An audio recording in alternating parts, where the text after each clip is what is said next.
Hi and welcome back to the WP Video Magic tutorials. In the first video we looked at adding your keys to get things set up.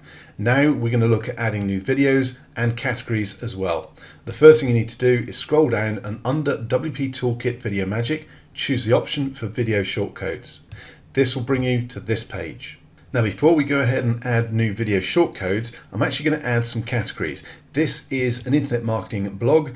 Specifically it's about affiliate marketing, blogging, list building, things like that. So those are some of the categories that I'm going to add in here. So we've got affiliate marketing, list building, and I'll also do one more for blogging. And simply click on update categories once you have all the categories that you want added. Now let's go ahead and click on the add new video shortcode, which will bring up a new page for us. Okay, so the first thing I'm going to do on the add shortcode page is give this particular video a name. So this is a Warrior Plus tutorial video. I'm also going to choose a category from the categories I just set up. I'm going to choose affiliate marketing. Next we choose the source for our video. So we've got the options of our S3 bucket, our CloudFront, or YouTube. Now bear in mind, if you use YouTube, you need to make sure the video is unlisted, not private. If it's private, it won't show up at all. If it's unlisted, it will only show where you want it to show. It won't show up on your public channel. In this case, I'm actually going to go with my S3 bucket, and I can then choose which of my buckets, I have 4 set up, which of these the video is in. So I'm going to go with Warrior Plus Tutorials. Then I simply need to click on the Browse AWS for File, and this will bring up a separate browse window. If I pull this back down so you can actually see what's going on. Now as it happens, I only have one particular video in this folder, but if there were more, they would list them all. Okay, and this is directly called from my Amazon Web Services bucket. So choose the video I want and that pops it in for me. Okay, now let's scroll down and look at the other settings that we have available further down the page. First of all, you can auto buffer. This simply means the video will start loading up as soon as the page is finished loading, so it'll be ready to play sooner. You also have the option for autoplay, which does as it says. Obviously bear in mind that is dependent on the particular browser. Some browsers allow it, some don't. Some will autoplay with the sound switched off. It does depend on whether you're using Firefox, Chrome, Opera, or any other browser. You also have the option of whether you show the player controls or not. Obviously bear in mind, if someone is viewing the video on a browser that doesn't autoplay, then not showing controls isn't going to be particularly helpful. Generally I have all 3 of these switched on. And also remember, if you are going to use the autoplay, if you've got more than one video on a page, only have the first video autoplay, otherwise it can get very noisy and confusing. You also have the option to browse and upload your own thumbnail image if you have one. If not, it will use the thumbnail from the video, but that can allow you to change the thumbnail to whatever you want.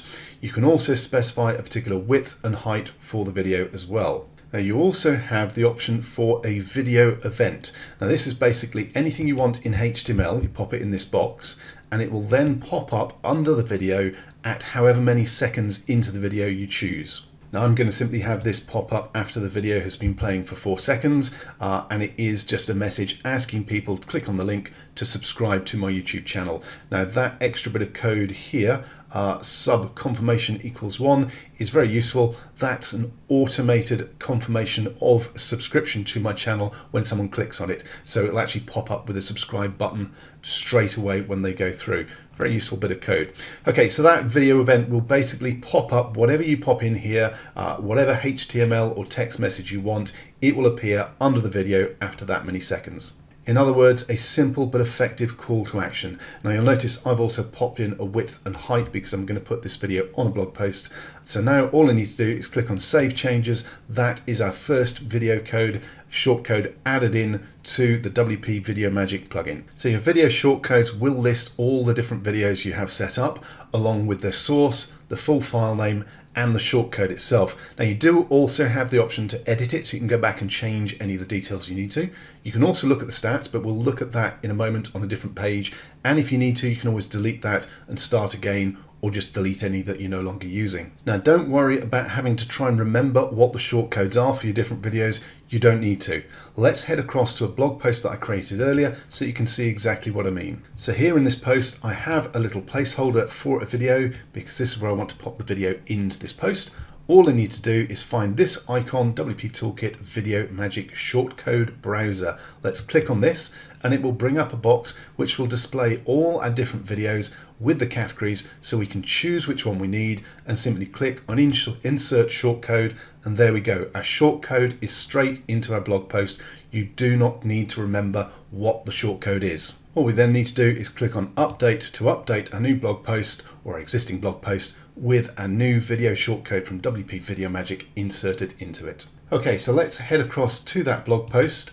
And if I scroll down, you can see there is the video placeholder that I had. So what I'm going to do is hit Control F5 to refresh this page. It'll take a second or two. There's our new video dropping in.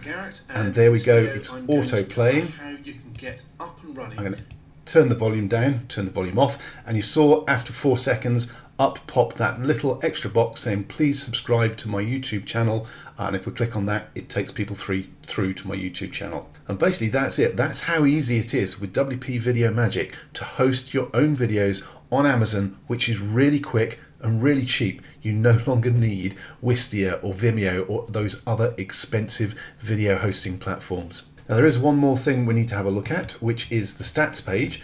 And if I scroll down on the left, we can see we have a page called Stats under WP Toolkit Video Magic, and this is what it looks like. This page will list all your videos and how many times they've been watched. Now you'll notice at the moment that is showing a 0 for our video, even though we started watching it, but I hit pause before we got to 15 seconds.